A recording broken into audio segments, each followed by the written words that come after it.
Hello, আসসালামু আলাইকুম। সবাই কেমন আছেন? আশা করছি ভালো আছেন। তো সবার সাথে যখন আমাদের দেখা হয় তখন আমরা এইভাবেই কুশল বিনিময় করি, সালাম দেই, জিজ্ঞেস করি আপনি কেমন আছেন। ছোট হলে জিজ্ঞেস করি তুমি কেমন আছো, আবার তারাও আমাদেরকে জিজ্ঞেস করে আমরা কেমন আছি। এটা আমরা অনেকভাবেই জিজ্ঞেস করি। কখনো জিজ্ঞেস করি তুমি কেমন আছো, তারপরে বন্ধু হলে বলি কি খবর, কি অবস্থা, ভালো আছো তো, তাই না? তো শুধু বাংলাতে যে এভাবে বলা যায় তাই না, ইংরেজিতেও বলা যায়। তো ইংরেজিতেও অনেকভাবেই হাউ আর ইউ এটা বলা যায়। তো তার মধ্যে থেকে সবচেয়ে বেশি ব্যবহৃত যে সাতটা, তার মধ্যে অনেকগুলোর সাথে আমরা পরিচিত, সেগুলো আজকে আমরা শেখার চেষ্টা করব। সাতভাবে আমরা বলতে পারি হাউ আর ইউ। চলুন দেখে নেওয়া যাক। Number 1, WhatsApp. আপনারা অলরেডি এটার সাথে পরিচিত এবং আপনাদের বন্ধুদের সাথেও মেসেঞ্জার ব্যবহার করে থাকেন হোয়াটসঅ্যাপ, এবং যার অর্থ হচ্ছে কি খবর। বন্ধুদের সাথে যখন দেখা হয় তখন কিন্তু আমরা এটা বলি যে হোয়াটসঅ্যাপ। তাহলে আমরা একটা শিখে গেলাম, নাম্বার 1 হোয়াটসঅ্যাপ। নাম্বার 2, এটা সবচেয়ে বেশি আমরা ব্যবহার করে থাকি এবং ডায়লগ লেখার সময় বা বন্ধুদের সাথে দেখা হলে সবচেয়ে কমন হাউ আর ইউ, যার অর্থ হচ্ছে কেমন আছো। এবং আমার মনে হয় এটা আমরা সবাই জানি, এমন কাউকে খুঁজে পাওয়া যাবে না যে যে এটা জানে না।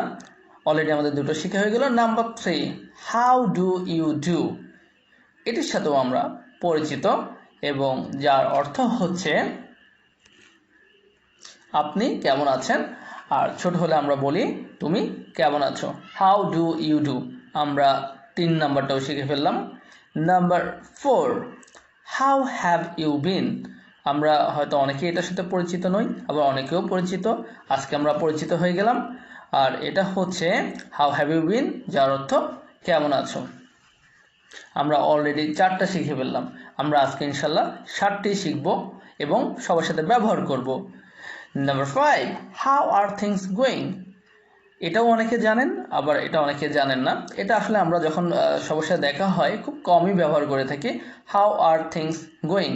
এখন আমরা এই যে শিখে ফেললাম, এখন আস্তে আস্তে এটা আমরা সবার সাথে ব্যবহার করব।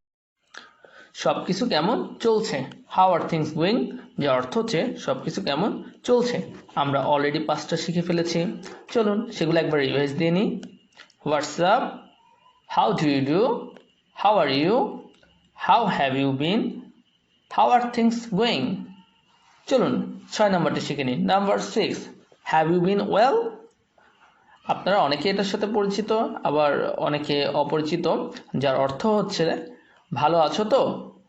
তো এখন আমরা এটা শিখে ফেললাম, এটাও আমরা ইউজ করতে পারবো যখন অন্যদের সাথে দেখা হবে তখন জিজ্ঞেস করতে পারবো হ্যাভ ইউ বিন ওয়েল, ভালো আছো তো।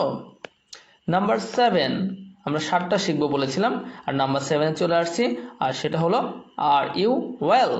এটা আমরা প্রায় জিজ্ঞেস করে থাকি, আর ইউ ওয়েল, তুমি কি ভালো আছো। তো আমরা অলরেডি 7টা শিখে ফেলেছি, আর এই 7টা এখন থেকে আমরা অন্যদের সাথে যখন কথা বলবো তখন ব্যবহার করব। সবসময় যে হাউ আর ইউ বলবো এমন তো নয়। তাহলে আমরা কি কি ব্যবহার করতে পারি? WhatsApp, how are you, how do you do, how have you been, how are things going, have you been well এবং আর ইউ ওয়েল। আমরা অলরেডি শিখে ফেলেছি 7 way of asking how are you, 7টা পদ্ধতিতে হাউ আর ইউ। এখন আমরা জানবো way of response, অর্থাৎ এই যে হাউ আর ইউ এটার অ্যান্সারগুলো কিভাবে দিতে হয়। তো আমরা যে সবসময় ভালো থাকি এমনটা নাও হতে পারে, ভালো থাকি, খারাপও থাকি, মোটামুটিও থাকি। চলুন দেখে নেওয়া যাক। আমরা বলতে পারি প্রিটি গুড, ভালো থাকলে বলতে পারি এটা, যার অর্থ হচ্ছে বেশ ভালো। আবার আমরা এছাড়াও বলতে পারি আমি ভালো আছি, আই অ্যাম ফাইন। কি বলতে পারি? I am fine. এছাড়াও আমরা বলতে পারি নট ব্যাড, নট ব্যাড মানে মন্দ নেই। তাহলে আমরা কি শিখলাম? 3টা জিনিস আমরা শিখে ফেললাম, যে 3টে অ্যান্সার ইচ্ছে করলে আমরা দিতে পারি। সেটা হচ্ছে কি, I am fine, not bad, pretty good. তো এগুলো আমরা যখন ওনাদের সাথে কথা বলবো তখন আমরা সেগুলো ইউজ করব।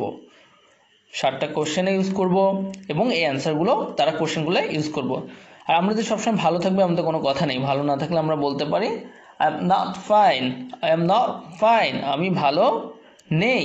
এছাড়াও আমরা ব্যবহার করতে পারি নট ওয়েল, ভালো না, নট ওয়েল, ভালো না, I am not fine, not well, দুটো আমরা শিখে ফেলেছি। নাম্বার 3 আমরা বলতে পারি going through bad time, going through bad time, অর্থাৎ খারাপ সময়ের মধ্যে দিয়ে চলছে। আমাদের তো সবসময় ভালো যায় না, বন্ধুরা আমাদেরকে জিজ্ঞেস করলে আমরা মাঝে মাঝে বলি না আসলে খারাপ সময়ের মধ্যে দিয়ে যাচ্ছে রে, গোয়িং থ্রু ব্যাড টাইম। তাহলে আমাদেরকে যদি জিজ্ঞেস করে ভালো না থাকলে আমরা এইগুলো বলতে পারি। আবার অনেক সময় দেখা যায় আমরা মাঝামাঝি একটা অবস্থানে আছি, ভালোও না খারাপও না, তখন আমরা বলতে পারি সো সো, যার অর্থ হচ্ছে মোটামুটি। কি বলতে পারি? So so. এছাড়াও আমরা বলতে পারি সেম অ্যাজ অলওয়েজ। কি বলতে পারি?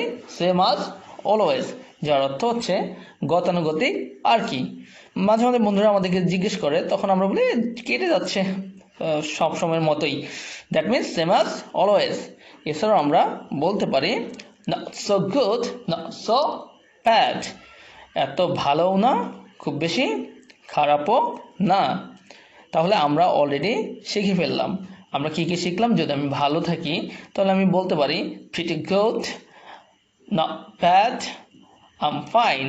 যদি খারাপ থাকি বলতে পারি I am not fine, I am not well, going through a bad time। আর যদি মোটামুটি থাকি তাহলে বলতে পারি so so, not so good, not so bad, same as always। তাহলে আমরা এগুলো যখন অন্যদের সাথে কথা বলবো সেগুলো ইউজ করব। যখন কাউকে প্রশ্ন করব হাউ আর ইউ, তখন ওই 60টা থেকে যে কোনো একটা আমরা ইউজ করতে পারি, নতুনত্ব আনতে পারি, নতুনগুলো ব্যবহার করতে পারি। আমাদেরকে কোশ্চেন করলে আমরা এইভাবে অ্যান্সার দিতে পারি। তো এগুলো আমাদেরকে করতে হবে, তাহলে আমাদের কথাবার্তাগুলোর মধ্যে সুন্দর আসবে, বিউটিনেস আসবে, ভালো লাগবে। তো যদি আমাদের এই ভিডিওটি ভালো লাগে তাহলে আমাদের চ্যানেলটি সাবস্ক্রাইব করবেন এবং বেল আইকন প্রেস করবেন। আর নেক্সট আমরা আরেকটি ভিডিও নিয়ে আসব, সেখানে আমরা আরেকটি টেকনিক শেখানোর চেষ্টা করব, যেখানে অল্প টেকনিকে আমরা অনেক কথা বলতে পারি। সো ভালো থাকেন, প্র্যাকটিস করেন। সেই পর্যন্ত আল্লাহ হাফেজ।